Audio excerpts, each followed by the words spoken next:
Я приветствую вас, дорогие друзья, уважаемые гости и подписчики моего канала «Мир, труд, май» и Юлия Латынина на прямой связи. 1 мая в прямом эфире. Юлия, приветствую вас. Слушайте, а действительно 1 мая счастливые часов не наблюдают. Приветствую. Ну, знаете, тут действительно этот день, кто-то говорит, вот, пережиток, пережиток. Да ну как пережиток? Трудящиеся должны быть солидарны. И всем большое спасибо, что трудитесь, смотрите, анализируете, вместе с нами участвуете в беседах. Поэтому приглашаем вас для того, чтобы задать свой вопрос, как обычно, в сообществе YouTube, в клубе зрителей Шелест и в чате трансляции. В общем, куча вариантов, куча возможностей. Если хотите на экран вывести, это QR-код, который возле меня, прям никого не дожидаясь. А так все в самом конце. А в начале, конечно же, голосование нашего сегодняшнего эфира. Оно звучит следующим образом. Что лично для вас изменит голос Зеленского на пленках? Ну вот, когда это все-таки случится, не просто там будет Вова и Андрей, а вот случилось. Что для вас лично это изменит? Варианты. Уже ничего, слишком много воды утекло. Даже эти пленки, которые сейчас сливают в следующую часть, говорят, ну так уже год прошел. Уже этих людей нет вокруг, да, уже все пережили, как Миндич сбежал и так далее. В общем, как бы все уже, перемелилась мука. Второй вариант. Решительно все, тогда война теряет смысл. Ну, то есть, за что тогда воевать? Услышали Зеленского, который там чего-то говорит, обсуждает какую-то туда или в другое место мзду. Третий вариант. Я-то при чем? Я-то при чем? Тут к спонсорам войны вопрос. Тем, кто денежки дает. И четвертый вариант. Я все знал и понимал. Давно все стало понятно с тем, как эта война не закончилась, а начала продолжаться с этими бесконечными контрактами. Еще вот при Байдене, грубо говоря. Действительно, это такой самый очень тревожный момент, но я вопрос предварю свежайшей информацией заявления Зеленского. Значит, это просто какой-то... Значит, он предлагает демобилизацию военных уже в этом году. Минимальную зарплату 30 тысяч для всех, даже тех, кто в тылу, сейчас 21. На боевых позициях в разы больше, 240 до 400 тысяч гривен для пехоты. Представляете? Сейчас 100, это доплата, надо целый месяц сидеть на нуле. Значит, контрактную систему предлагают, такие вот. А выходит Стерненко, это советник министра обороны, говорит, слушайте, у нас такие планы, вот мы прям Россию победим, если все получится. Слушайте, ну явно под пленками это все подгорело. И вопрос-то, ну... денежный, интерес-то бубновый, пора наворованным делиться, чтоб не слететь. Так, как бы это все видится. Вот у меня действительно вопрос, откуда денежки, потому что единственный реальный источник денег, который есть в Украине, это вот Алексей Арестович произносил цифру 40 миллиардов, которые якобы говорят вашингтонские таксисты. Я даже не вашингтонский таксист. Но вот если есть или эти 40 миллиардов, или что-то другое такое, ну вот следы, чего мы наблюдаем на пленках Медича, то из этих денег, наверное, можно заплатить такие зарплаты. Но что-то мне подсказывает, что эти деньги не затем хомячились, чтобы из них платить зарплаты воюющей Украине, что все ровно наоборот. Украина последние 4 года воюет, чтобы можно было сидеть на внешнем общаге. Пленки. Ну вот что мы поняли об украинской власти, когда услышали новую порцию? Ну, во-первых, я думаю, что те люди, которым только сейчас эти пленки открыли глаза, я могу высказать им только искреннее соболезнование. Во-вторых, я, конечно, хочу сказать, что теоретически ничего такого ключевого не произошло, чего бы мы не знали. Ключевой действительно момент будет, вот вы правы, если появится голос Зеленского на этих пленках, потому что тогда уже очень будет сложно говорить, что да нет, вы знаете, это же Зеленский борется с коррупцией, вот видите, он же, значит, людей с этими пленкой и чего-то делает. Но, тем не менее, поскольку мы видим, как устроена современная машина пропаганды, в том числе и на Западе, не только в России, то мы прекрасно видим, что даже при наличии голоса Зеленского на этих пленках, просто совершенно спокойно можно будет продолжать давать ему медальки о защите свободы. А если ты скажешь, как же пленки, то на тебя посмотрят, говорят, а ты что, будешь лить воду на мельницу России? Это ты, значит, озвучиваешь российские нарративы. Вот, так что вот пропаганда сейчас безумно эластична в том, что она умеет отрицать любые факты или как-то их по-английски есть прекрасное слово explain away, Мгм. объяснять прочь. Вот explain away, объяснять прочь. Но для меня лично мне две вещи, конечно, абсолютно поразили. Одна– это про Firepoint, потому что нам говорили, что Firepoint не имеет никакого отношения к Зеленскому. Я напомню, что поразительно в Firepoint. Во-первых, в декабре прошлого года нам говорили, что Firepoint уже производит по 200 ракет в месяц. Мы с тех пор этих 200 ракет не видели. Я не исключаю, что, наверное, одна, две, три, может быть, 5 ракет «Фламинго» действительно прилетало по российским каким-то тыловым объектам, но совершенно точно это не 200 ракет в месяц. А, и второе, мы параллельно видели гигантскую кампанию Зеленского про то, что Трамп должен дать томагавки. То есть это выглядело, знаете, вот если не выбирать выражение, то приблизительно как красивая бизнес-схема. Firepoint осваивает деньги, сообщается про 200 ракет в месяц, прилетают томагавки, томагавки объявляются ракетами «Фламинго», американцы не возражают, чтобы не ссориться с Россией, и только вот не получилось, Трамп не дал томагавков, и поэтому «Фламинго» не полетели. И все это, ну, просто происходило с участием непосредственно Зеленского, как мы видим. И вот теперь мы видим, что, несмотря на то, что нам говорили, что Мендич не имеет никакого отношения к Файрпойнту, там это прямо обсуждается. Вторая вещь, которая меня поразила еще больше, это, конечно, вот эта история с дачами, потому что вот это, на самом деле, если подумать, полный вынос мозга. То есть прямо в момент войны люди обсуждают вот эти дачи.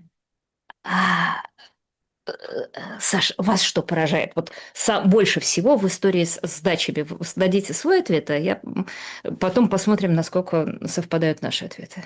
Честно, ничего. Ну вот ничего. Смотрите, ну у нас же был Янукович, да? И всех поразило его поместье, Межигорье, вот это все. Янукович, да? Дома Порошенко там в другом месте. Ну, в принципе, все в этом, ну, как бы, ну нормально, чего. Ну, а строят они друг рядом с дружкой, как бы паровозиком, хорошо живут, все друзья, все... Тут же, понимаете, как, опять-таки, как вы говорите, да, показать путь или там, да, ну, в общем, пропаганда, да, то есть как это все. Так смотрите, вот война, они верят в Украину.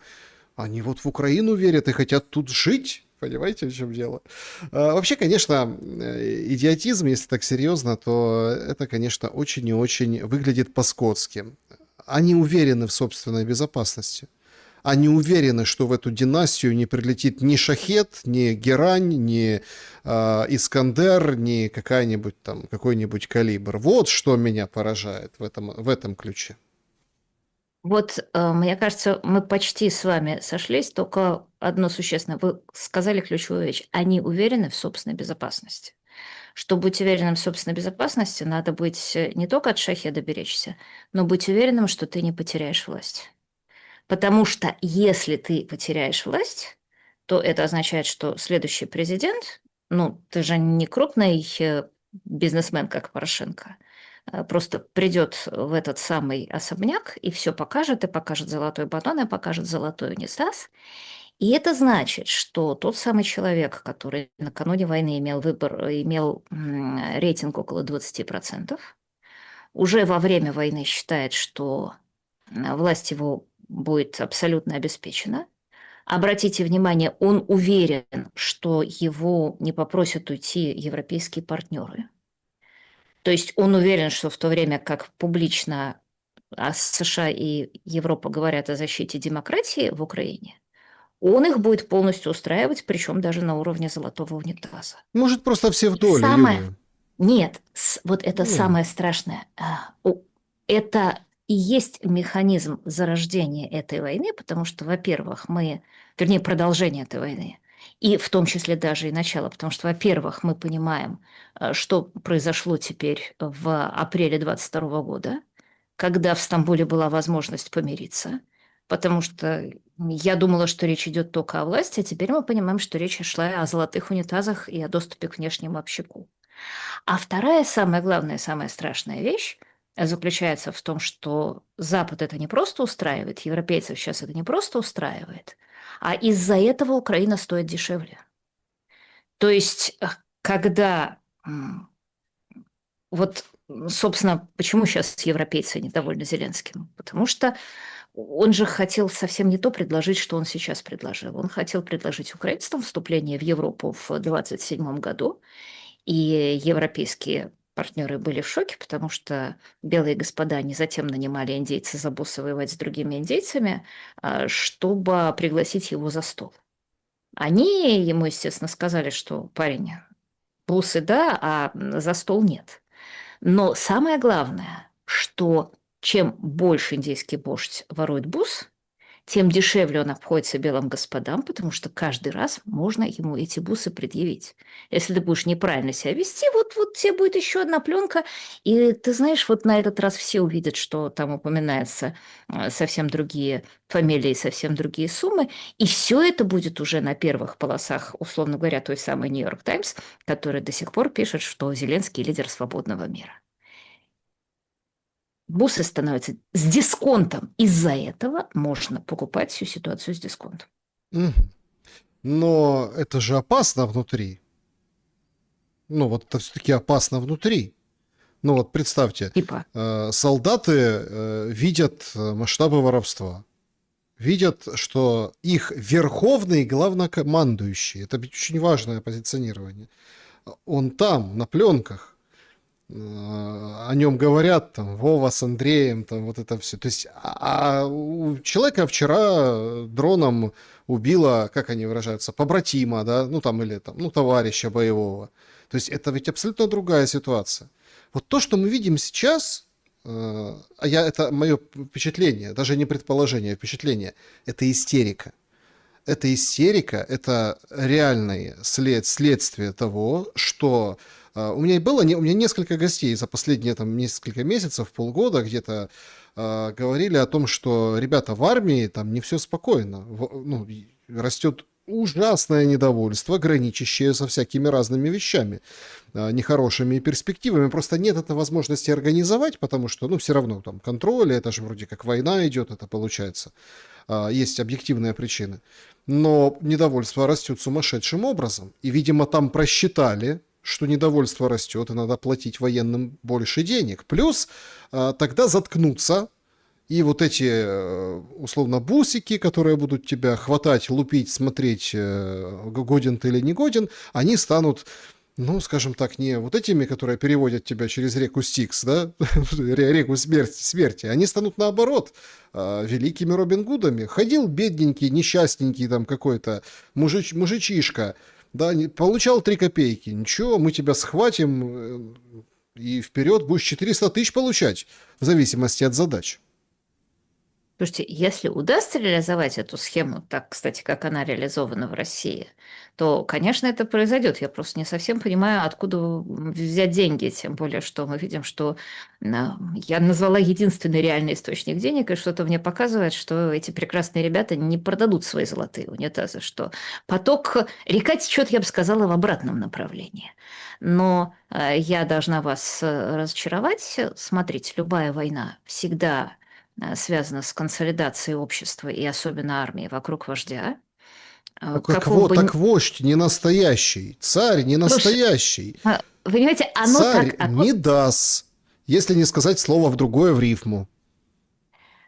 Хорошо, оно действительно иногда ломается, но просто если мы возьмем человеческое общество и возьмем ситуации, когда, ну, там просто совершенно ужасно поступал вождь со страной и даже начинал войну специально для того, чтобы вот страну принести в жертву реально собственному внешнему общаку, тем не менее, особенно до конца войны, с ним никогда ничего не делалось, и это может быть одной из главных побудительных причин, по которым Зеленский не хочет прекращать войну, потому что вот как только он прекратит войну, он прекрасно понимает, что, во-первых, тут же не то, что какая-то оппозиция, а прежде всего те же самые европейцы вытащат те же самые пленки, сольют немедленно, скажут, ой, мы не знали или ничего не скажут. И вот вам просто реальная причина не прекращать войну. Вот чтобы, если можно, я позволю себе историческую аналогию, которая меня совсем недавно потрясла, потому что я читала книжку «Забытый союзник» Раны Миттер, ну, по-английски, о китайско-японской войне. И меня поразила абсолютно очень похожая ситуация, потому что жил-был Чан Кайши, который, понятно, что он был очень коррумпированный человек, он практически потерял власть над Китаем. Будем говорить, что рейтинг у него был ниже, чем рейтинг Зеленского до войны. Его просто в один прекрасный момент полевые командиры, которые управляли Китаем, один из них его просто украл. Такого вообще не было в истории человечества. Это просто вас президента крадут и начинают о чем-то с ним договариваться. И Чан Кайши просто вот терял власть на глазах. В этот момент, в 1937 году, 7, кажется, июля, происходит абсолютно рядовая перестрелка при мосте Марко Поло, потому что японские войска, которые находятся на законных основаниях Китая, они там действительно охраняли эти мосты, так же, как и некоторые европейские войска. Ну вот бывает, когда оружие есть, оно стреляет. А вместо того, чтобы сожрать это, как он жрал, гигантское количество и даже достаточно более серьезных инцидентов, Чан Кайши, который понимает, что ему надо на чем-то консолидировать нацию, а все у него рейтинг катится вниз, его сейчас сожрут все с головой, вдруг объявляет, что он больше не может молчать, кричит вперед на этих проклятых японцев. Ну, японцы... А тут надо сказать, что, конечно, японцев было в палец в рот не клади, потому что у них были обширные экспансионистские замыслы, но дело в том, что японские, особенно центральные власти, меньше всего хотели воевать в Китае. Для них это был абсолютный кошмар. Они тогда очень сильно Во-первых, они хотели воевать скорее в Юго-Восточной Азии, где можно было, во-первых, сказать, что мы тут деколонизацией занимаемся от этих проклятых белых, а во-вторых, там много хороших ресурсов, есть место, где поселиться. Китай в этом смысле не очень хорошее место, где воевать. И, соответственно, японцы очень удивились, они к тому времени отожрали Маньчжурию и считали, что им довольно, по крайней мере, часть. Послали войска, захватили Пекин. Конечно, товарищ Чан Кайши не ожидал, что дело пойдет таким образом, но тогда он сделал совершенно потрясающую вещь. Вот даже он еще мог потерять Северный Китай, и, как бы сказать, на этом это было бы плохо, но это не было бы для Китая абсолютно такая человеческая катастрофа, политическая и экономическая. Но тут Чан Кайши сделал совершенно необыкновенную вещь. Он взял и послал войска в совершенно другое место, в Шанхай, где никаких боевых действий не было, зато были европейские концессии. И японская также. Потому что почему он это сделал? Ну, помимо того, что он хотел, чтобы войска заплатили сами себе грабежом японской концессии, он был уверен, что начавшиеся боевые действия втянут в это весь мир, всех европейцев, всех американцев. И поскольку весь мир заинтересован в том, чтобы Япония завязла в Китае, то вот просто как сейчас Зеленского европейцы, они будут, соответственно, Чан Кайши содержать. Более или менее так и случилось. И просто вот когда читаешь тексты, которые, с одной стороны, говорил Рузвельт, а которые, с другой стороны, писал Чан Кайши, просто такое ощущение, что вот читаешь ровно то, что сейчас написано в бумагах украинского правительства, и наоборот то, что пишут европейские чиновники. Потому что Чан Кайши дословно писал: ну теперь у этих, значит, ребят ничего не останется, как давать нам бабло, чтобы японцы дальше завязали в Китае, они пошли бы в какое-то другое место. А американцы, ну, по крайней мере, до Перл-Харбора писали: слушайте, вот эти вцепились в нас, вот этот вот коррумпированный таракан, который только деньги воровать хочет, абсолютно непрофессиональный, который гробит страну, он вцепился в нас железным клещом. И надо сказать, что до Перл-Харбора Рузвельт ограничивался в основном словесной поддержкой. Но вот кто поддерживал, кстати, у кого-то удалось добиться денег, бабла, это Советский Союз. Советский Союз, конечно, товарищ Сталин был совершенно счастлив, что это происходит не в России, а что это происходит в, соответственно, Китае. То есть это был тот же механизм. Человек для поднятия своего личного рейтинга используя, естественно, как я уже сказала, японский империализм, который никуда нельзя было деть, втянул страну в войну, которая обернулась для Китая совершенно чудовищной катастрофой. Но сколько на этом заработал Чан Кайши, это просто даже у американцев ходили легенды. Ну, сегодня, кстати, в подтверждение вашей, ну, параллели, давайте так. Понятно, что там есть очень такие важные нюансы, которые разнят Это метафора. концептность. Я, Ну, давайте естественно, метафора, да. господа, это историческая метафора. Я всегда, когда я рассказываю какую-то историческую историю, я просто рассказываю о том, что в век демократий или таких полудемократий, да, когда ты вроде как и не незаконный монарх, но, с другой стороны, и не совсем же демократический президент, вдруг появилось большое количество людей, которые заинтересованы в том, чтобы даже их война стала, чтобы даже их страна стала местом, а, местом политической, демографической и экономической катастрофы, если это приносит укрепление их власти. Ну, полигоном можно по-разному А назвать. уж тем более, Смотрите. если при этом дают внешний общак.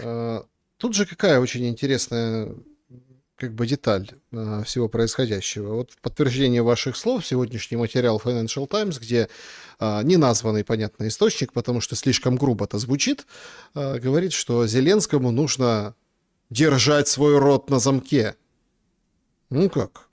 Почему? Потому что он там распыляется с этими своими евроинтеграционными планами, но лучше бы помалкивал. Ну, то есть перспектив европейских нет. Для украинской аудитории рассказывают украинские политики о том, что мы там какой-то кластер откроем, что все будет хорошо, вот там, да, вот почему? Ну вот нет мирного договора, да, ну вот условно сейчас. Вот эти все пункты 28, 20, не знаю, насколько они сейчас актуальны, ну их, наверное, не актуальны. Смотрите, нет мирного договора. Но Зеленский говорит, мы внесем в мирный договор 1 января 2027 года как Украина в член Европейского Союза. Окей. Потом сразу там обсуждается членство. Он говорит, мне не нужно какое-нибудь членство. Вы нам вот это вот не надо. Нам вот такое, чтобы там железобетонный член, чтобы как бы стояв у кожній хаті європейський прапорець, чтобы вот это все как все, чтобы мы не хотим быть какими-то там, да, бедными родственниками, или как там уже в самой Европе происходят процессы, чтобы не зависеть от каких-то, ну, так себе государств, пускай там основные решения, там, главные, большие, принимают меньшее количество государств. Так вот он хочет быть там, в этой когорте. Но ему говорят, заткнись. Ну, так проще говоря. То есть, заткнись. Зеленский очень лихо себя вел в Давосе, помните? И мы с вами обсуждали, кажется, вот эту давосскую историю, когда он...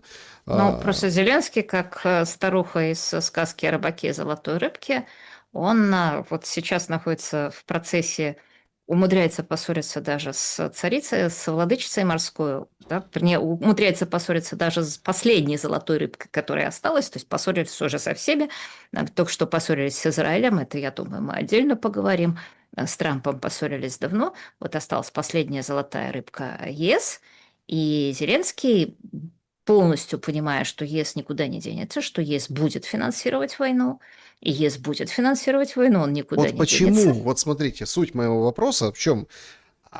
Почему, вот сейчас же там заговорили, опять-таки выходит нервная Кая Каллас и говорит, мы там должны сделать так, чтобы Россия к нам, типа, приползла за переговорами.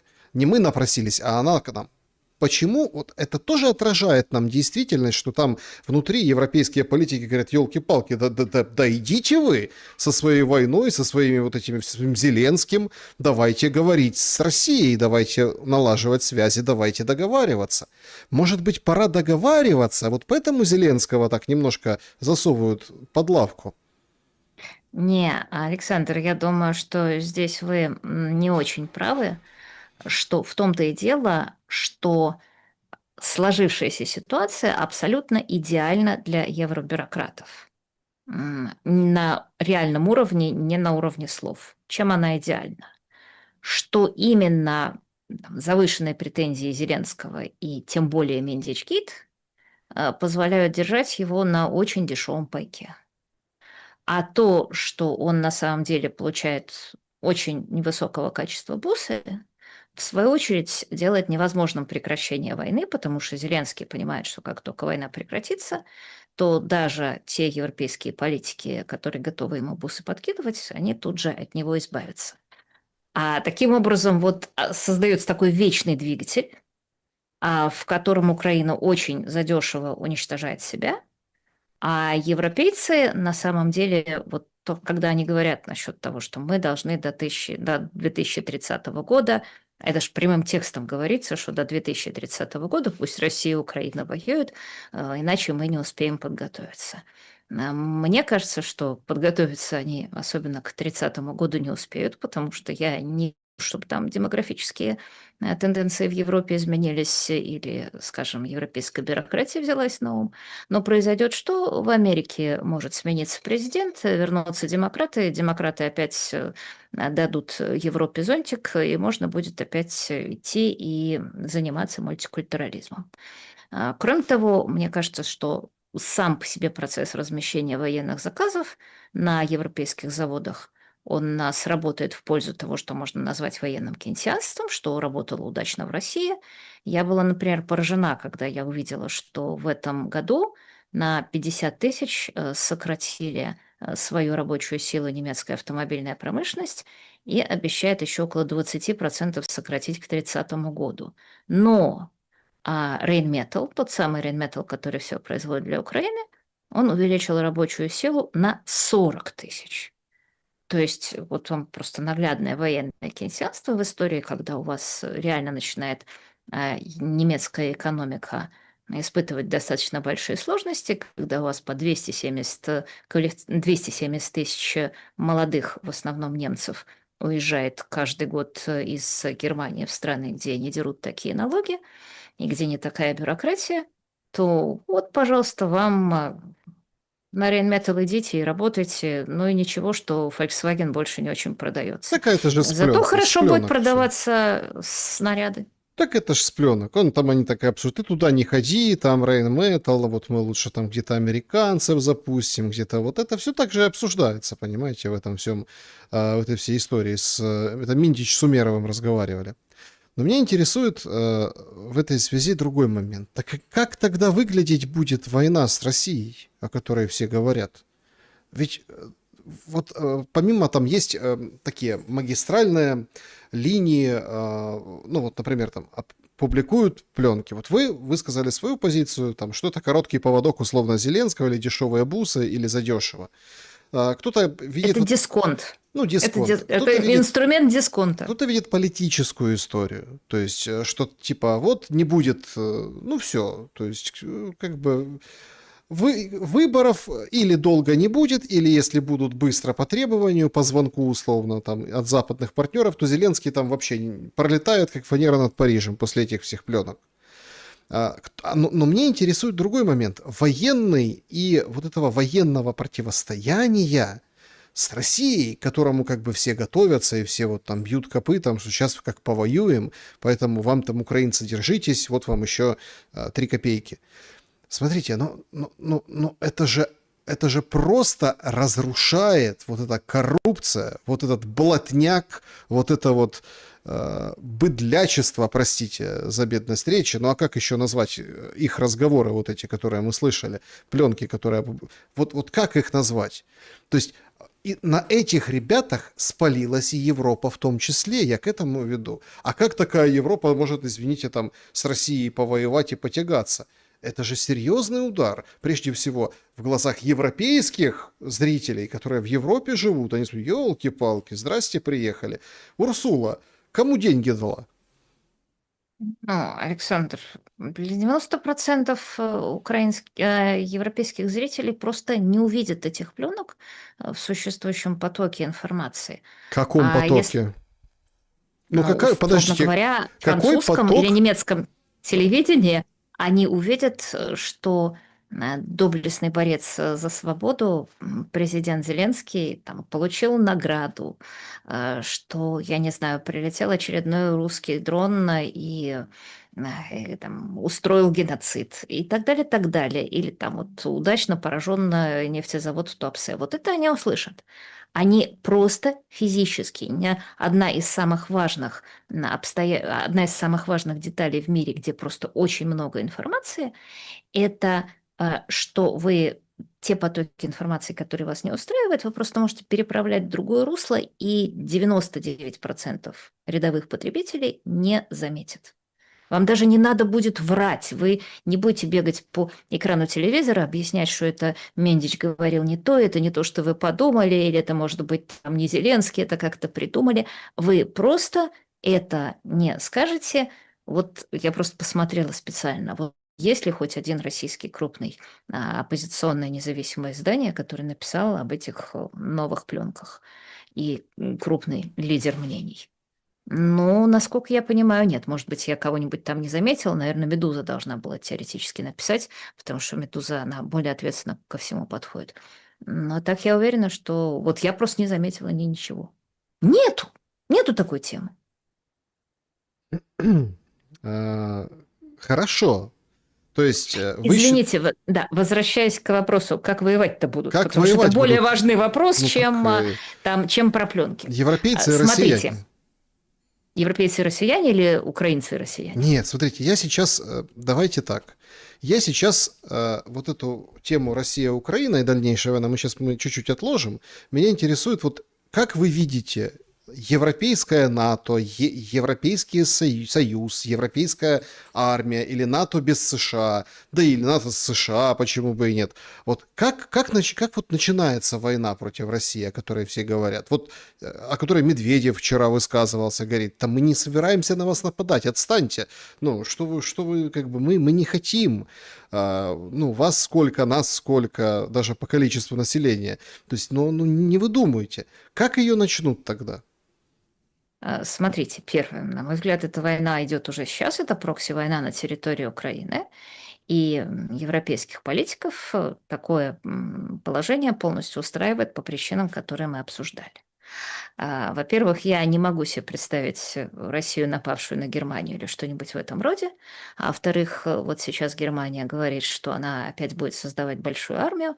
Я посмотрела специально, сколько сейчас на территории Германии в возрасте от 16 до 25 лет проживает мусульман. Ответ вот именно в этой ценовой категории 16-25 лет, 25% уже мусульман. В крупных городах это до 50-60%, учитывая, что ну, в армию, как правило, особенно в рядовые, идут не выпускники физтехов и филфаков, то мы можем себе представить, какой будет этнический состав этой армии. И когда тут я вижу комментарии людей, которые говорят, что-то мы это уже слышали в 1939 году, то мне кажется, что это будет не тот сериал, который мы видели в 1939 году, а тот сериал, который мы видели в седьмом, восьмом, девятом веке нашей эры, который видели останки Римской империи. И действовать эта армия будет прежде всего не против России, потому что ну нафига такой армии России? Есть интересные вещи поближе. Я, еще раз повторяю, не представляю себе, чтобы Путин напал на Западную Европу. И более того, я не представляю себе, сейчас объясню почему, чтобы Путин напал на страны Балтии. Потому что это не так часто говорят, очень часто этим наоборот пугают, но я хотела бы привести нашим слушателям, чтобы они подумали над некоторыми цифрами и над некоторыми закономерностями. Вот есть, например, страна под названием Латвия, в которой порт главный, Рига, с XII века, ну, с XIII, с того момента, как он стал ганзейским городом, существовал за счет того, что он торговал как ганзейский город, населенный в основном немцами, с Хинтерландом. И Латвия прекрасно развивалась, даже после того, как она в 91 году получила независимость. Там на 6-8% рос ВВП. Он рос прежде всего за счет транзитной торговли, то есть это тот же паттерн, который сохранялся веками, потому что Рига была третьим по величине портом в Российской империи. И он к 14, если не ошибаюсь, году, я сейчас могу немножечко, я приблизительно сразу говорю, потому что я их цитирую наизусть, соответственно, приблизительно к 14 или к 12 году общий объем товаров, которые шли через Ригу, Вентспилс и Лиепаю, составлял 65 миллионов тонн. Это гигантский транзит. Сейчас этот транзит равняется нулю. Кроме этого, в несколько раз повысилась стоимость электроэнергии по сравнению с пятым, шестым и даже 12 годом. В несколько раз повысилась стоимость газа. Понятно, что латвийская банковская система, которая в свое время перегнала 200 миллиардов евро или долларов, я уж не помню, что превышало просто ВВП Латвии, и в основном это были российские деньги. Сейчас там никаких российских денег нету. Те люди, которые по старой памяти из российской тусовки артистической ездили отдыхать в Дублта и Юрмала и покупали там дома, сейчас им это крайне затруднительно делать. Тем не менее, то есть, во-первых, куда же делся поток товарный? Очень просто. Товарный поток переехал в Усть-Лугу, в Приморск, и я хочу обратить ваше внимание, что вот пока российская оппозиционная тусовка рассказывала, как Путин ничего не строит и ничего не делает, то вот эти порты, которые выстроил Путин и которые сейчас переваливают 165 миллионов тонн, они полностью изменили не просто положение Латвии, они полностью изменили картину товарных потоков в этом участке Балтийского моря, которое существовало столетиями. То есть буквально латвийские порты оказались без той роли, которую они играли в течение столетий. И вот это изменение товарных потоков я могу сравнить только с тем, что случилось, когда Римскую империю, ее южную часть завоевали арабы, и такие города, как Эфес или Антиохия, которые всю жизнь были просто, ну вот хабами, как просто, как Нью-Йорк, там царила деловая жизнь, они просто были занесены песком, потому что некому не с кем было торговать. Вот сейчас Рига и Вентспилс или Ипая, они грозят оказаться в положении, соответственно, Эфеса и Антиохии. А теперь у меня заключающий вопрос. Вот представь, вот Путин все это сделал. Он вложил огромные деньги в развитие портов типа Приморской услуги. Представим себе, что нехороший Путин зачем-то хочет взять и завоевать обратно Латвию. Что у него случится с теми самыми портами, в которых он вложил такие количество миллиардов, и зачем он будет развивать латышские порты, которые он только что угробил, вернее, которые только что угробил Евросоюз. А я вам скажу еще несколько совершенно потрясающих вещей, которые меня тут очень повеселили. Знаете ли вы, что такое Rail Baltic? Нет. Это потрясающая история. В этом году, не через 10 лет, должна была быть открыта линия железнодорожная длиной 870 километров, которая должна была соединить все балтийские столицы с Польшей, и там еще было несколько сот километров по Польше и, соответственно, Западная Европа. Как вы думаете, сколько километров линии открыто? Нет, я представляю, думаю, это через Россию надо как-то тоже было вести. Нет, она исключительно, наоборот, она не только обходит Россию, понятно, что там география, но суть ее заключалась в том, что это линия, это железнодорожная колея европейская, то есть это должно было перевести балтийские страны плюс Польшу на абсолютно европейскую колею, полностью отрезать их от России уже даже вот в этом транспортном смысле. Так вот, там не построено, не действует ни одного километра, то есть, может быть, там парочка километров построено, есть сведения, что где-то, может быть, там где-то рельсы проложены. Там где-то насыпаны насыпи, но это к вопросу, во-первых, о том, как это все раздулось, потому что это должно было стоить 5 миллиардов, это теперь по самым скромным подсчетам на сегодня стоит 23 миллиарда. Но еще раз повторяю, там степень беспомощности европейской бюрократии, они даже этот проект, за счет которого они, в общем, хотели содержать балтийские страны, они не смогли просто вообще физически реализовать. А как вы Теперь еще раз. проложите свою евроколею через Калининградскую область? Не, ну там можно объехать. Где? Не, простите, какая Калининградская? В общем, Польшу как ты со странами Балтии соединишь? через Германию, Литву, через границу Литвы и Германии. Вы чего?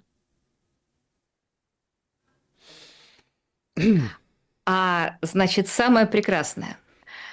Больше всего меня поразила следующая цифра. Я ее случайно вычислила. А, как я уже сказала, сейчас из Германии очень много народу уезжает. 270 тысяч немцев в среднем покидает именно немцев. Там гораздо больше других людей, но немцев покидает Германию 270 тысяч. Это гигантская миграция.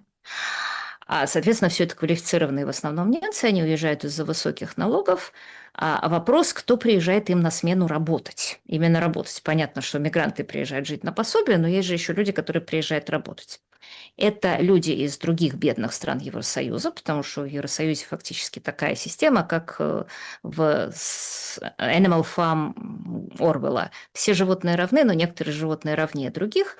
И понятно, что такие страны, как Болгария, Румыния, даже отчасти Польша, это на самом деле страны, доноры рабочей силы, за счет которых, собственно, более богатые страны до сих пор и спасаются. Так вот, я была поражена, когда увидела, что румыны приезжают, поляки приезжают, болгары приезжают в гигантском количестве, а из Литвы, Латвии, Эстонии практически никто не приезжает, даже наоборот существует отток, хотя раньше приезжали. Знаете почему?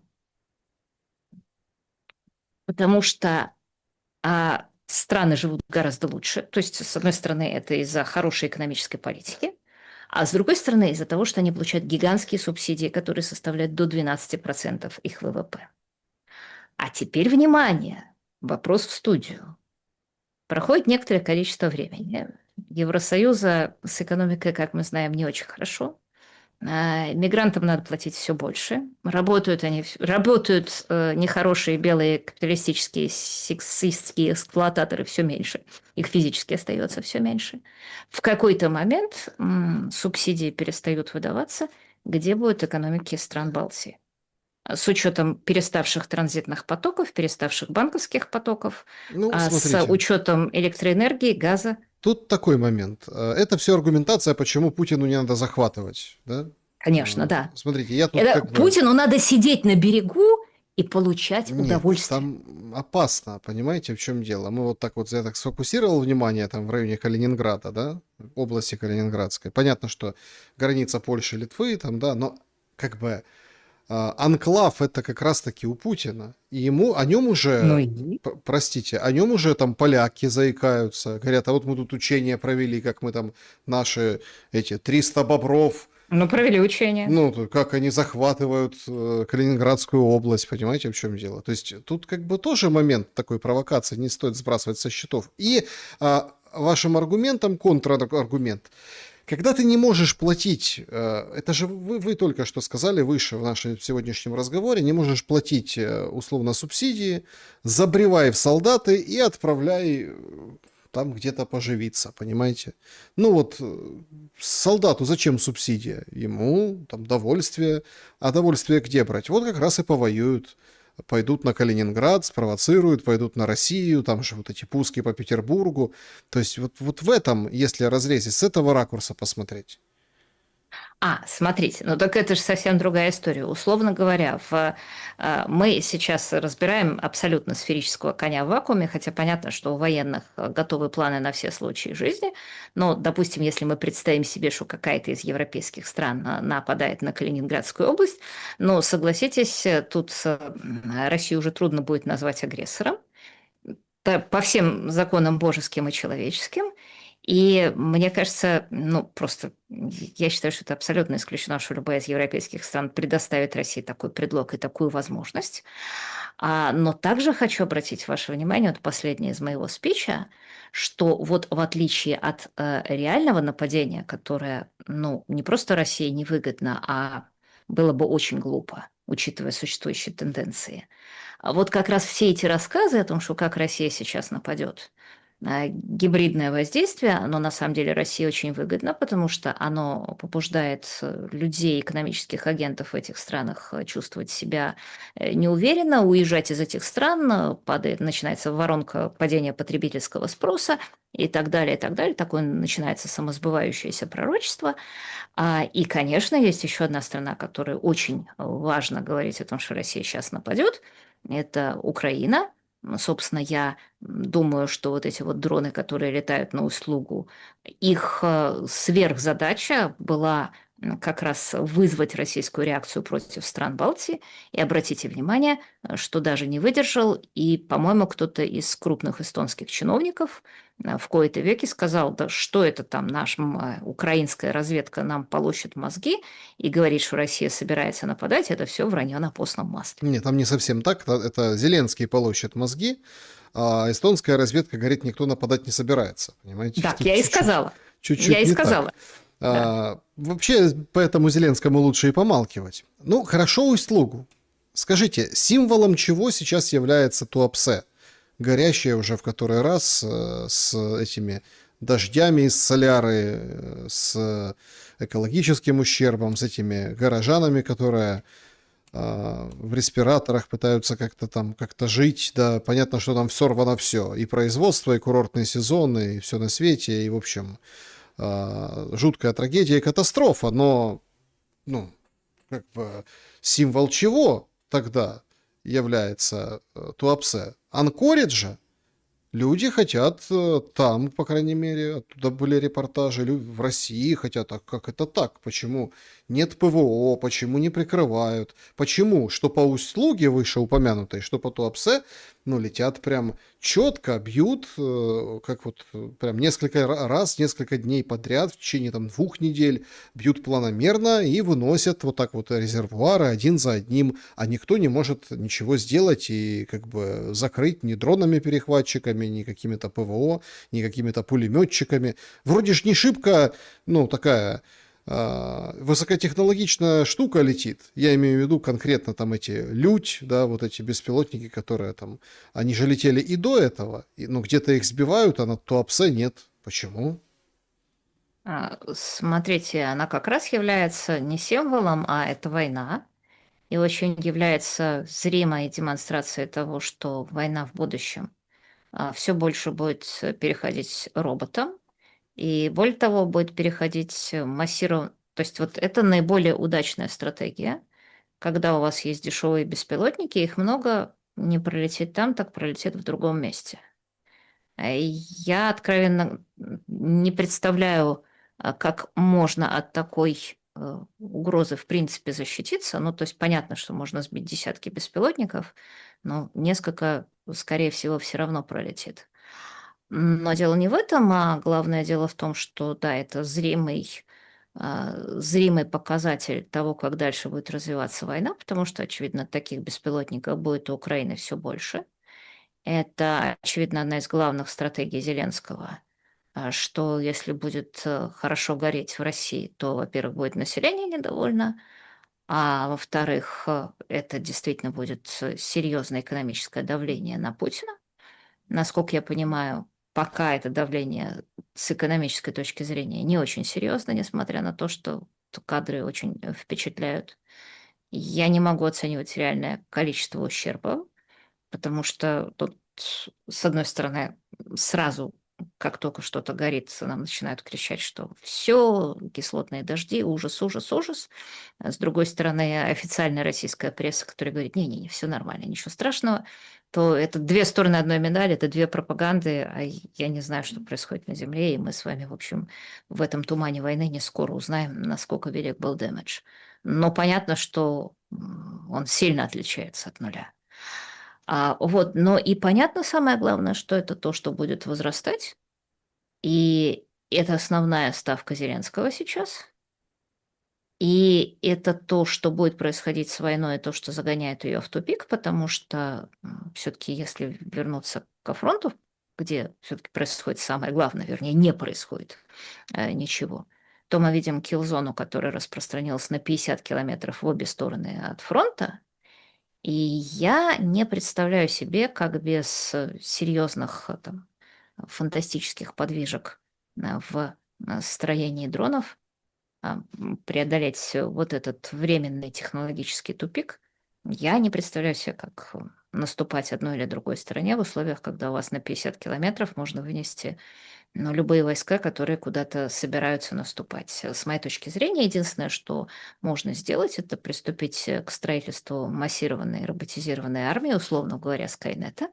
Это примерно то, что предлагает сделать на самом деле знаменитый манифест Палантира, потому что я его читаю как, ребят, мы тут со своим гуманизмом зашли в тупик, мы больше не можем воевать на земле, а без воевания на земле мы не можем, соответственно, одержать окончательную победу. А поскольку людей мы не можем губить в таких количествах, мы должны построить армию роботов, а руководить им будем мы, эффективные менеджеры, люди с высоким коэффициентом интеллекта. Я, кстати, абсолютно согласна со всеми положениями этого манифеста. Я надеюсь, что тем и кончится, потому что иначе то есть землей будут руководить либо люди с высоким коэффициентом интеллекта, которые строят робот, либо люди с низким коэффициентом интеллекта, которые бегают по улицу То с есть вы за разными то, криками. чтобы в манифесте, да, то, чтобы Япония милитаризовалась, Германия милитаризовалась, вы за это, да? Я за милитаризацию мира, потому что в тот момент, когда мир... Во-первых, хочешь мира, готовься к войне. Самое лучшее, как бы самое лучшее состояние мира – это когда у вас есть хорошие технологические заделы, и когда вы соревнуетесь с другими странами, и поэтому развиваетесь все лучше и лучше, но не вступайте непосредственно в мясорубку. А правда, человечество ни разу не удерживалось на таком прекрасном cutting edge, на таком прекрасном переднем крае. Но просто вот тот мир, который мы строили последние 30-40 лет, в котором воевать было запрещено, на мой взгляд, он превращается в дикую антиутопию, в которой получается, что технологически продвинутые страны воюют мало, а в результате их на их собственных улицах режут без ножа. Смотрите, их могут... То, что их на их собственных улицах режут без ножа, или с ножами, или еще каким-то образом, это проблема внутренней безопасности. Это не война. Я не могу понять все-таки, вот, какая главная причина. Сам, Просто, ну, я от вас не ожидал, если честно, что вы за милитаризацию мира. Здрасте, конечно. здрасте, приехали, называется. Извините, ну это как бы эмоционально, ну как, давайте все. Так давайте каждому по ядерной бомбе раздадим. Че этот Трамп там вошкается в этом Армузском проливе? Пускай будет у Ирана бомба. И кто там, арабы хотят, у арабов. Кто еще хочет? Зеленский, Зеленский, давай тебе тоже. Каждому по ядерной бомбе, и тогда будет Зачем благоденствие. жена? Понимаете, первенство в мире – это не такая вещь, которую на это. Первенство – это такая вещь, которую берут. Но если просто возвращаться к российско-украинской войне, то либо это будет вот этой вот бесконечной вознёй, войной на истощение, в которую обе стороны сейчас истощают друг друга, как это очень хочется европейским чиновникам, либо чисто теоретически можно предположить какой-то прорыв.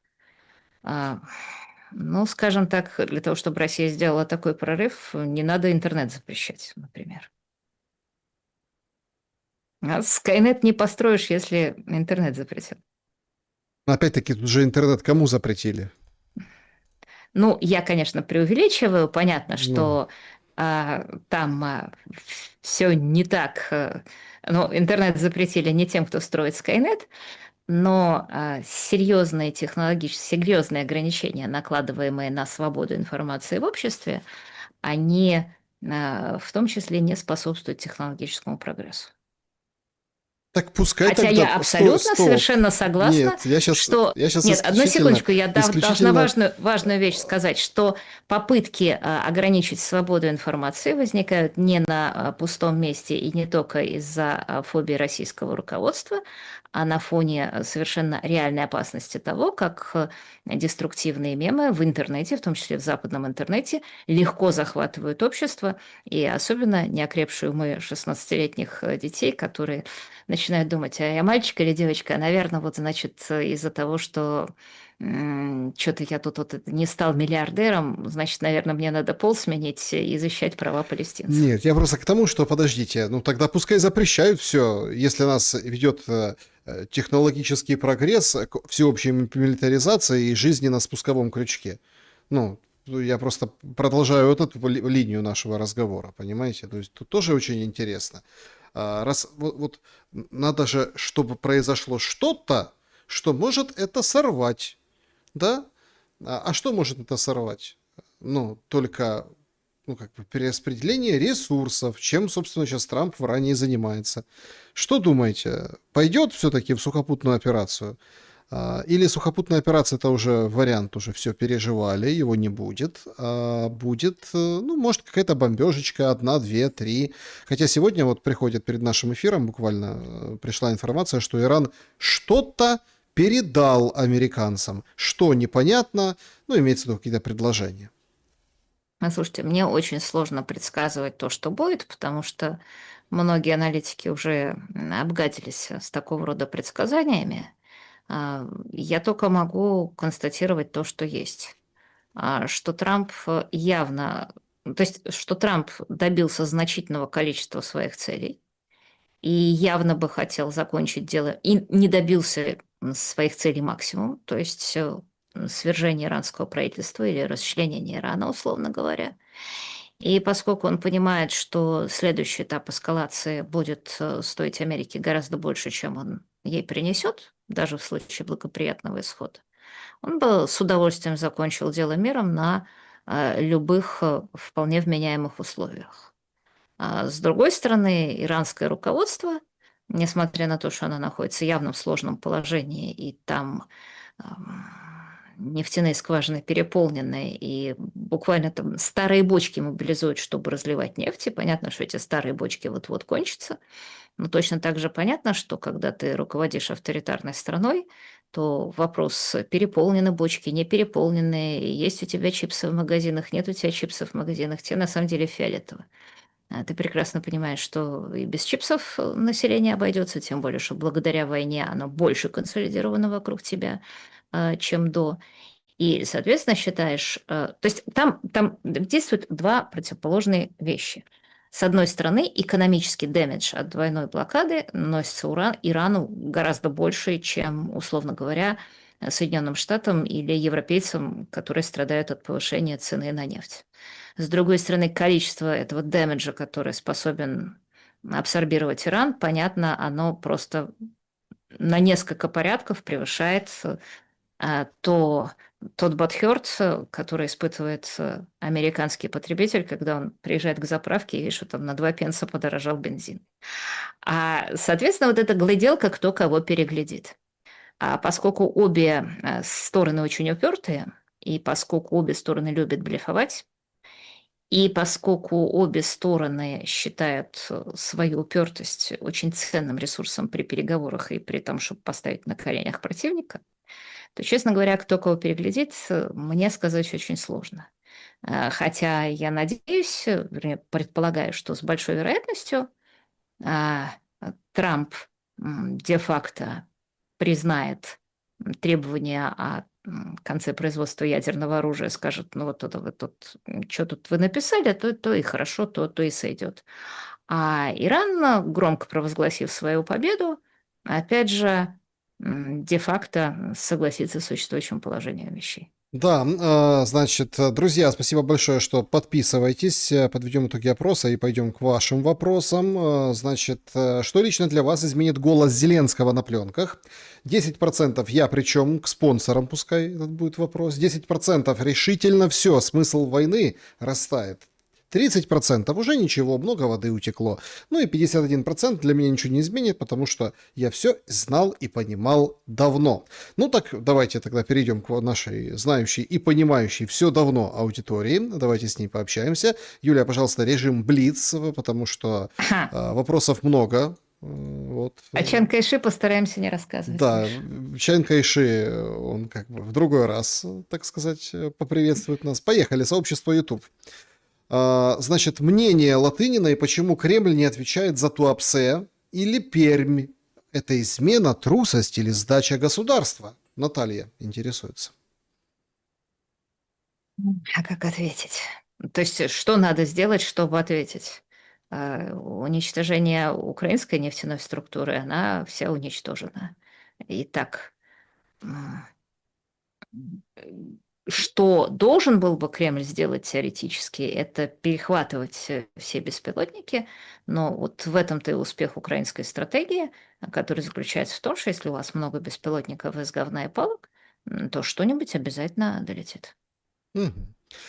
Скажите, Юля, Это вот, извините, другой пример. Только что мы это видели вместе с Ираном.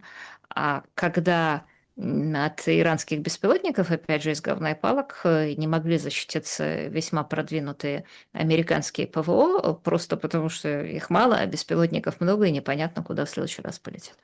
здравствуйте, Юля. Скажите, многие теологи и образованные люди утверждают, что самые близкие по духу религии — это православие и мусульманство. Вы не могли бы объяснить вашу точку зрения на этот вопрос? Благодарю, Александр. Всем добра. Ну, я последний раз не помню, что православные бегали по улицам Вены с криком «Аллаху Акбар» и запрещали другим конфессиям есть свинину и рассказывали, как надо рубить голову неверным.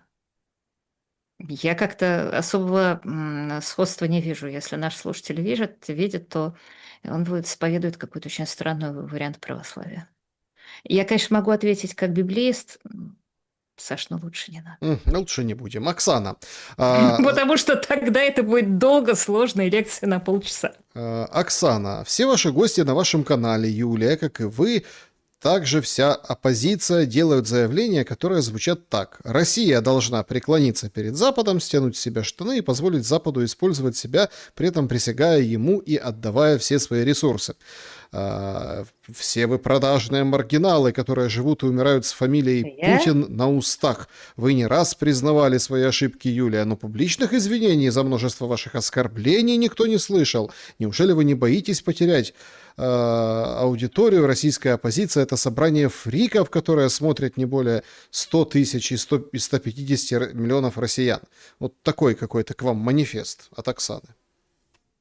Ну, я давно говорю, что российская оппозиция – это собрание фриков, которые там подписали в ПАСЕ декларацию о том, что Россия должна быть унижена, раздавлена и расчленена. И после этого очень удивляются, что большинство российского народа, не говоря уже о чиновниках, не разделяет этих светлых идеалов, и за это называют российский народ быдлом. Но я не принадлежу российской оппозиции. Да никогда, кстати, не принадлежала. Но последнее время, как можно заметить, особенно. Мгм. Так, вот такой вопрос уже от Петра.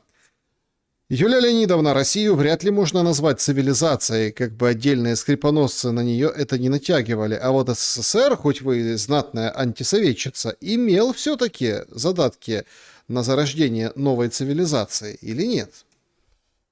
Это очень хороший вопрос. Я просто снимаю перед человеком шляпу. Действительно, СССР был отдельной цивилизацией. И по тем как бы идеологическим параметрам, которые он создавал, и по духу своему, и по просто физически количеству людей, потому что когда у вас только в одной стране проживает 250 миллионов человек, да, у вас есть серьезная заявка, что вы можете существовать как автономная цивилизация, не говоря уже о разных соседних странах. Я многократно говорила, что распад Советского Союза был второй крупнейшей катастрофой в истории 20 века после его образования, потому что гораздо лучше, если бы реформам подвергалась Российская империя, и что первородный грех в этом смысле российского либерализма и российских демократов заключался в том, что они лечили перхоть гильотиной, потому что, как показывает пример Китая, социалистический строй вполне поддавался трансформации. Более того, его гораздо лучше трансформировать с помощью профессиональной бюрократии, чем демократия, которая неизбежно кончается социализмом, и трансформации, как мы видим, не поддается.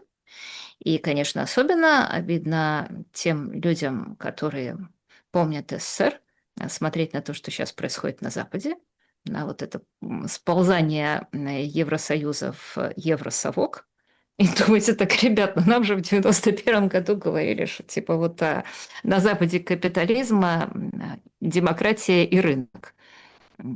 Так ради чего-то корову-то забили. Мгм.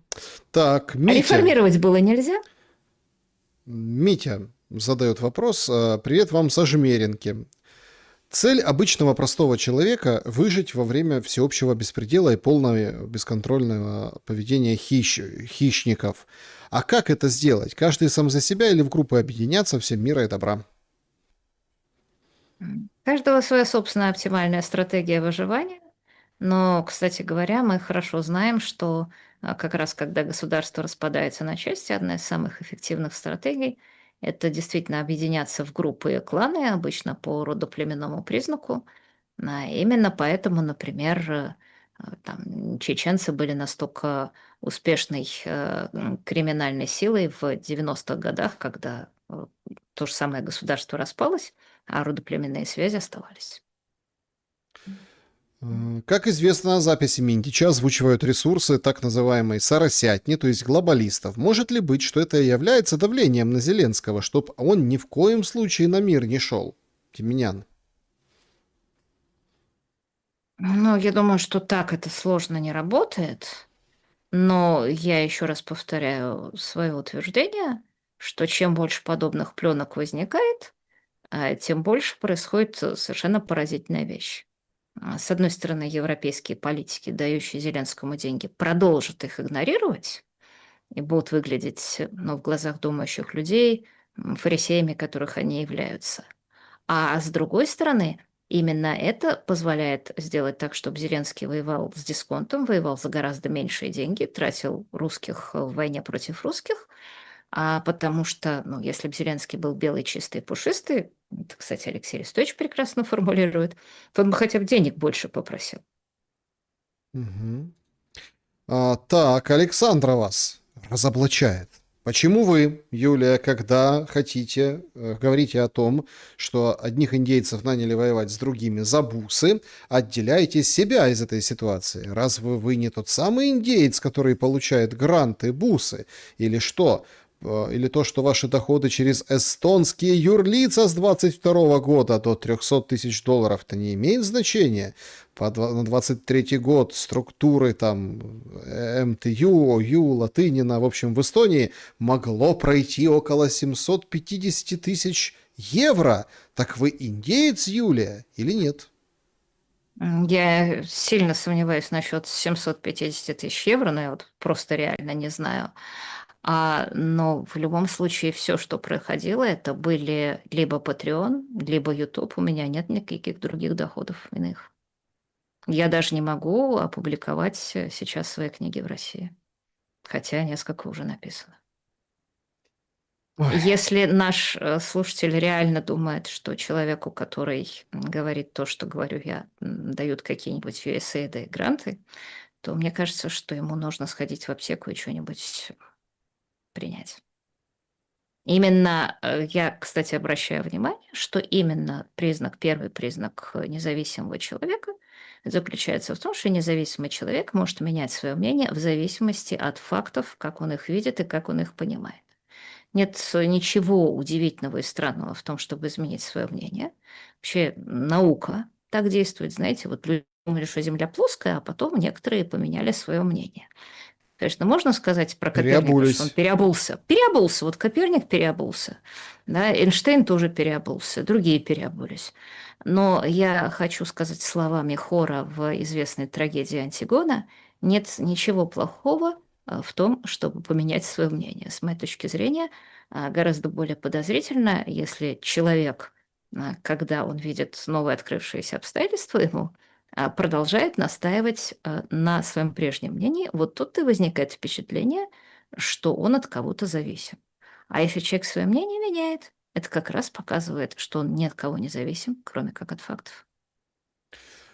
Так, значит, смотрите, сейчас перейдем к чату. Там улетел вопрос, был хороший про Дудаева. Сбили. В общем, там недавно я рассказывал это тоже у себя. Установили мемориальную доску с изображением президента непризнанной Ичкерии Дудаева. Ну, как бы вот открыли с помпой. А сегодня сообщили, что сбили. Нашли, оказались 3 каких-то подростка, и то они хотели ее украсть. Ну, типа, А где видимо, установили-то? во Львове. Ну, там про... Господи. во А Львове. Дудаев что у нас теперь потом почетный украинец?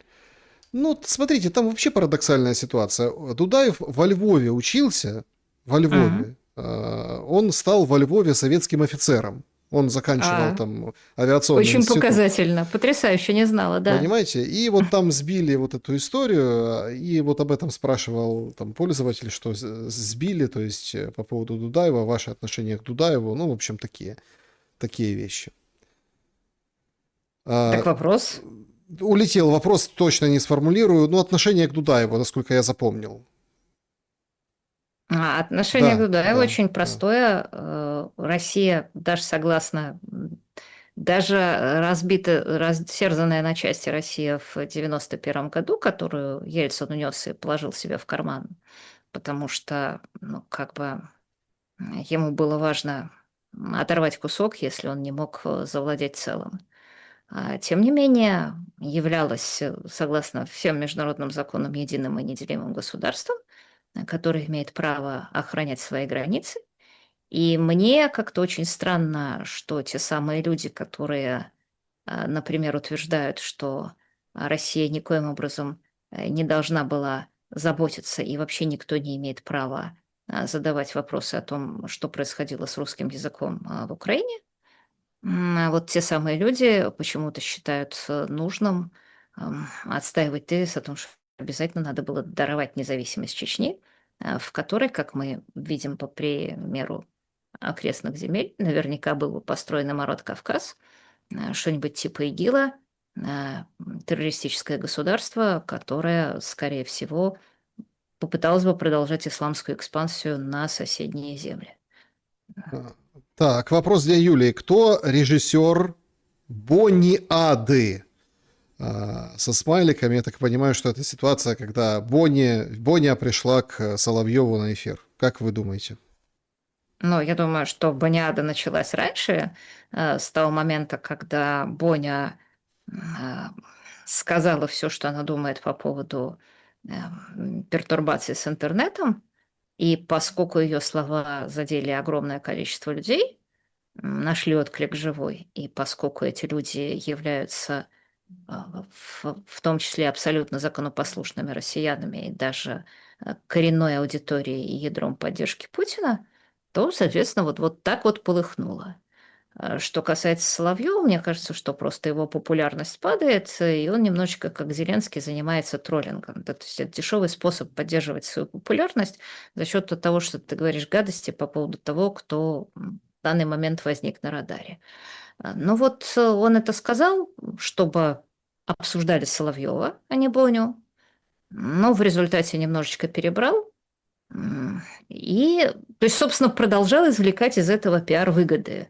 То есть Соловьев попытался сделать так, что вместо того, чтобы обсуждали одну Боню, обсуждали Соловьеву и Боню. Мгм. Вот, собственно, и все. Васек, вопрос Юлии. Почему Кириенко берет деньги на развитие своей некогда успешной придурове компании в бюджете, а не в банке по 20% годовых?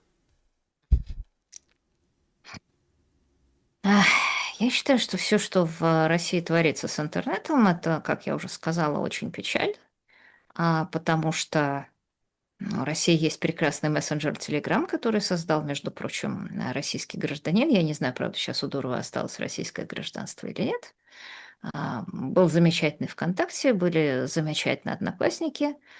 Да, кстати, Яндекс был замечательный. И вообще в России, в отличие, кстати, обратите внимание, от Западной Европы, было очень много интернет-высокотехнологических компаний, через которых как раз Россия могла бы восстанавливать цифровой суверенитет. В этом смысле, кстати, напомню, что одна из первых стран, которая стала запрещать чужие сети социальные, это была как раз Украина. И напомню также, что почему-то российская оппозиция молчала, как будто это хорошо. Я еще раз повторю, что с моей точки зрения история не про то, что вот это есть самодур Путин, который решил погрузить страну в цифровую тюрьму. Я думаю, что история гораздо сложнее, и что действительно современные социальные сети дают возможность распространяться очень опасным идеям, деструктивным мемам, которые, как мы видим, например, на примере из Западной Европы и отчасти даже Америки действительно способны погубить любую цивилизацию изнутри. Это не выдуманная угроза. Кроме того, есть вещь, которая наверняка волнует людей в Кремле гораздо больше, это то, что социальная сеть, которая меня как раз меньше волнует, это то, что социальная сеть или тем более мессенджер могут там в случае каких-то беспорядков быть использованы для того, просто люди начнут друг другу ссылать сообщения, все, идем на площадь, свергаем кровавый режим, и люди выходят на площадь, свергают кровавый режим, и явно это обстоятельство сильно очень людей в Кремле беспокоит. Они хотят иметь возможность в любой момент нажать на кнопку и такую социальную сеть или мессенджер выключить. Но я еще раз повторяю свою точку зрения, что а, недостатки от цифровой изоляции перевешивают опасность распространения деструктивных мемов. Что цифровая цивилизация, которая создается на наших глазах, это новый тип цивилизации.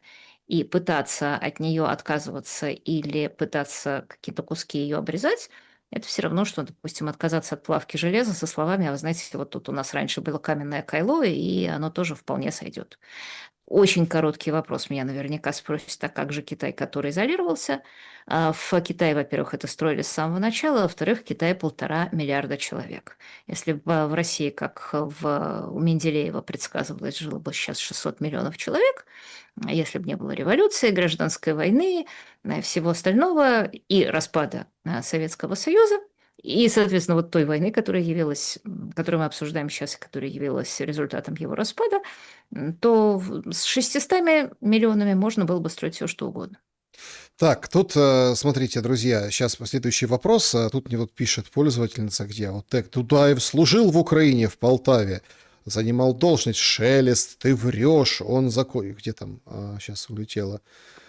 Короче, говорят, что он Тамбовское закончил высшее авиационное училище летчиков. Смотрите, как действующий офицер Дудаев продолжил свое образование в военно-воздушной академии имени Юрия Гагарина во Львове. Один из этапов подготовки на базе учебных структур был во Львове. Там находились профильные авиационные курсы. Поэтому там эту табличку и прикрепили. Во Львове. Поэтому, ну, в общем, тут, понимаете, тут как бы еще очень важный момент. Есть просто обучение, а есть служебное обучение. Так вот, советским офицером он был во Львове, понимаете? Вот, он стал там, как поднимался по лестнице советских офицеров. Поэтому вы меня не путайте, и я вас тоже путать не буду. Александр, но мне кажется, здесь надо добавить очень важную вещь. Вот мы повсюду видим следы этого советского прошлого, которое невозможно выкорчевать.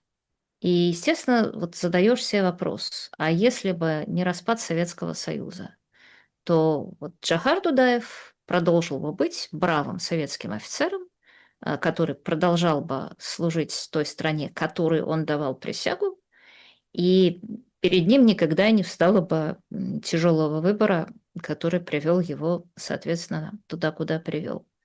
Это вот то же самое, знаете, маршал Маннергейм, великий полководец Финляндии, маршал Маннергейм при дворе Николая II занимался поставками лошадей.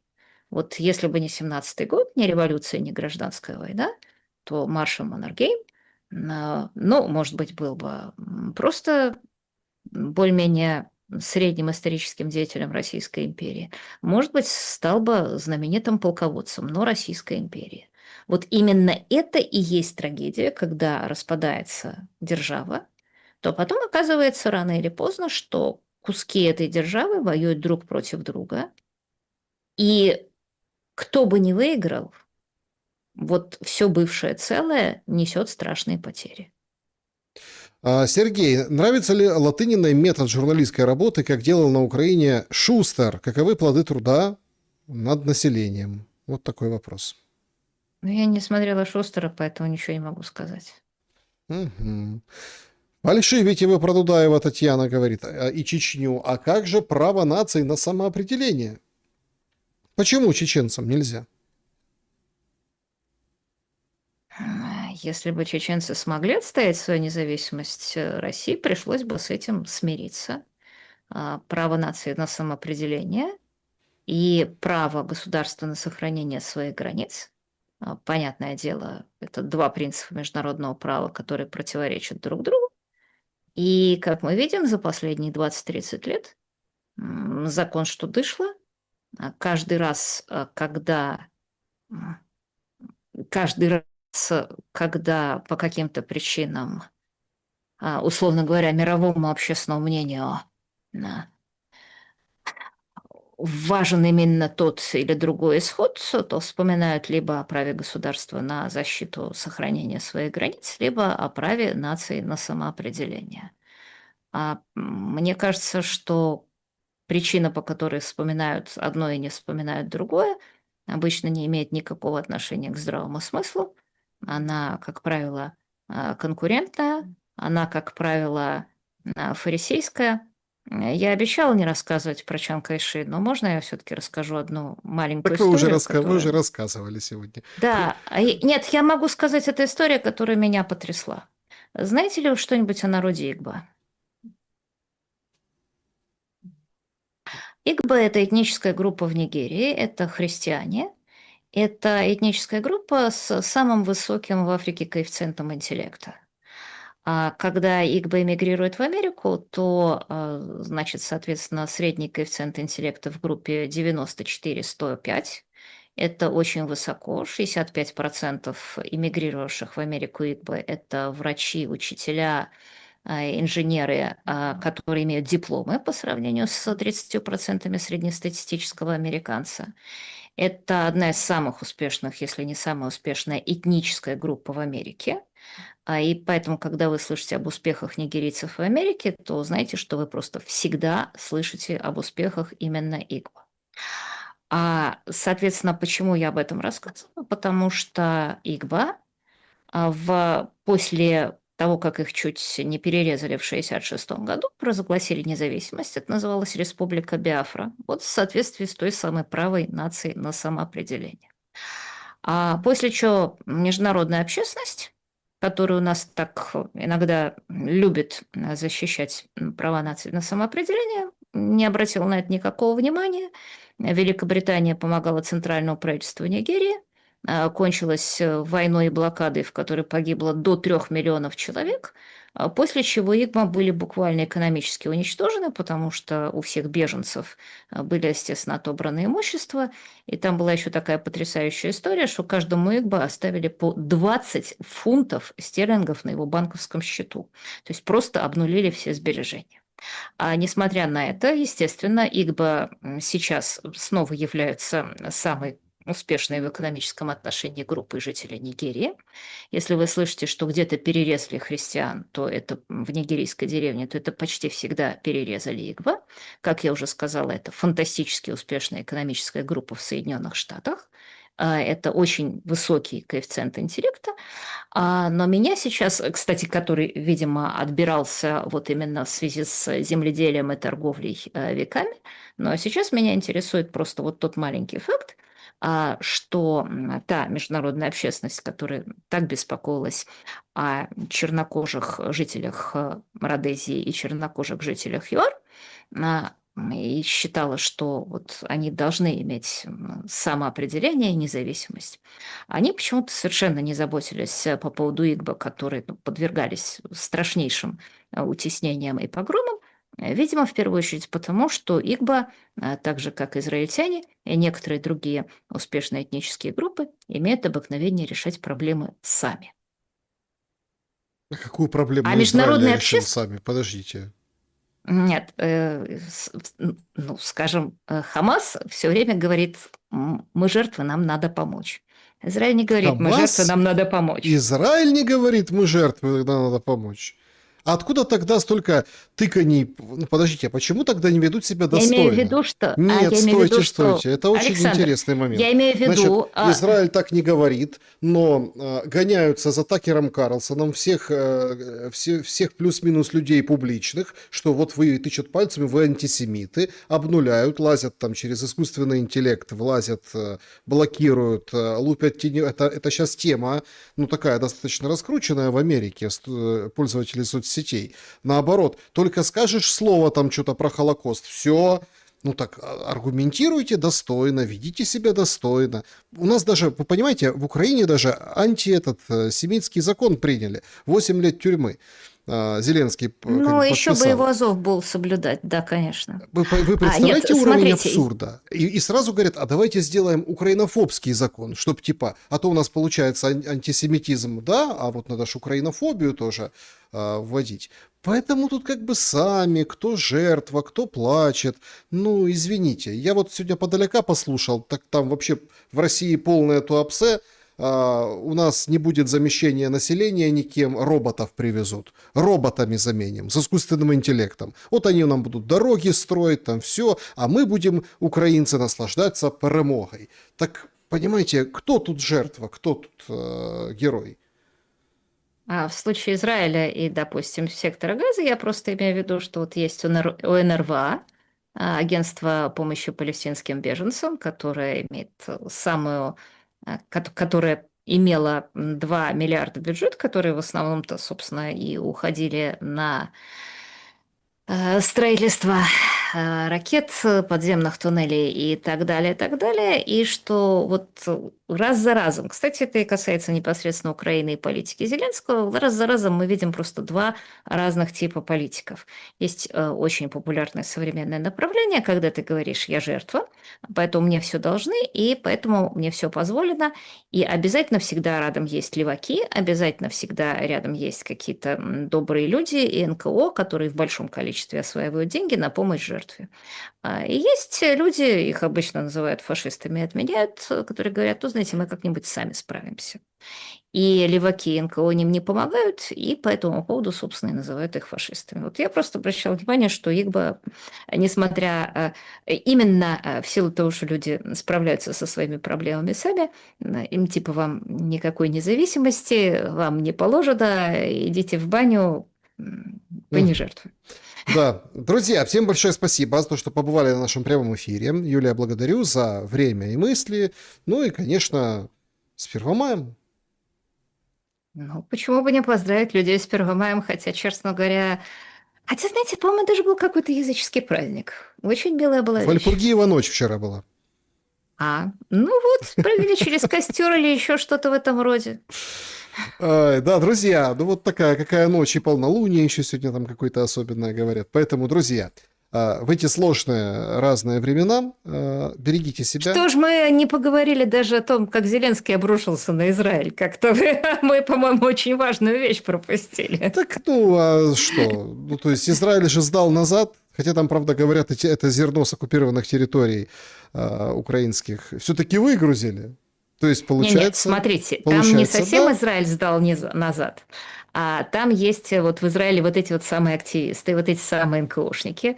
Но Израиль же стал Зеленский отменять как Венецианское биеннале, для этого это для него почему-то было очень важно, и, соответственно, там вот образовалась вот эта вот сумасшедшая толпа, которая бегает, угрожает настучать, угрожает ввести европейские санкции.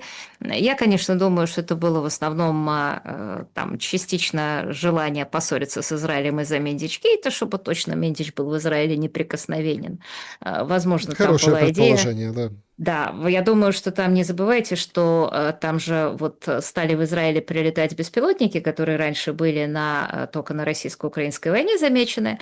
И, соответственно, с учетом вот этих вот выезжей Зеленского по странам Ближнего Востока, где он эти беспилотники предлагает, я думаю, это был такой превентивный удар, чтобы когда Израиль начнет выяснять, откуда все-таки беспилотники прилетели, то Зеленский скажет, вы клевещете. Конечно, я думаю, что это отчасти исполнение желаний евробюрократов, которым надо скинуть Нетаньяху как союзника Трампа, и которым важно заискивать перед своим мусульманским избирателем. И вот они как раз не хотят быть заподозренным в антисемитизме, а Зеленский тут такой идеальный исполнитель. Ведь обратите внимание, что какую стал Зеленский предлагать услугу, как инструмент сдерживания не только Путина, но и Орбана, Нетаньяху, Трампа и так далее, так далее. Конечно, может быть, ему просто обидно на то, что его в Израиле не приняли во время этой вот самой триумфальной поездки, в которой он, кстати, заметим, ездил ровно по тем странам, которые тоже покупают это российское зерно. Но я бы немножко хотела сказать о другом, буквально вот 2 минуты. Потому что мне кажется, что самое ужасное в этой истории – это то, что Зеленский называет краденым зерном, потому что это зерно, которое выращено на территориях, аннексированных Россией, теми самыми людьми, которые его всегда там выращивали. И вот это очень признак отношения Зеленского к этим людям, потому что они так считались людьми второго сорта, потому что говорили по-русски. Давайте скажем это честно. Сошлемся вот на последний замечательный ролик Дианы Панченко. А теперь получается, что им говорят? Им говорят, не смейте жить, не смейте растить зерно, не смейте продавать и платить налоги. А что же делать? А вот нас не интересует. Хоть сдохните, хоть в Львов езжайте, где ваших детей будут в школах дразнить москворотами. И я обращаю ваше внимание, что эти люди действительно преступники по украинским законам, потому что в 2022 году Украина приняла закон, который называл преступниками всех, кто сотрудничает с российской властью, а под сотрудничеством понималось все, включая хозяйственную деятельность. Я хочу обратить внимание, что в истории человечества просто такого не было, чтобы территория отошла другому государству, и то государство, которое не сумело ее удержать, называло своих бывших граждан преступниками за то, что они не сдохли. Да. Вот даже Сталин, между прочим, у него была политика ни килограмма хлеба, ни литра горючего немцам. Не было у Сталина такого, что наказывались бывшие в оккупации за то, что они просто там сеяли и жали. Это показатель отношения Украины к этим людям, государства. Это показатель того, что именно поддерживает Европа. И вот эта позиция, конечно, позиция тролля, потому что тролль всегда заявляет некий безумный, невыполнимый порог требований. Сдохните, но зерна не растите. Объявляет это людоедское требование моральным императивом. А потом, когда люди этому требованию не соответствуют, с большой помпой и с моральным негодованием провозглашает их преступниками или национально неполноценными. Еще раз, меня в данной ситуации, Израиль как-нибудь переживет, но меня больше всего пугает заявленное отношение Зеленского к тем людям, которые просто растят зерно на тех территориях, которые больше не контролируют Украину. Да, друзья, всем большое спасибо за сегодняшний эфир. Юлия, благодарю за время и мысли. Александр, вам спасибо. Да, вижу, что здесь что-то как бы с буферизацией, что-то там говорят, вот что шло, но это вот, видимо, знаете, что-то бывает. Может, тему какую-то не ту затронули. В любом Какая случае, буферизация? ну, там имеется в виду немножко с трансляцией, что-то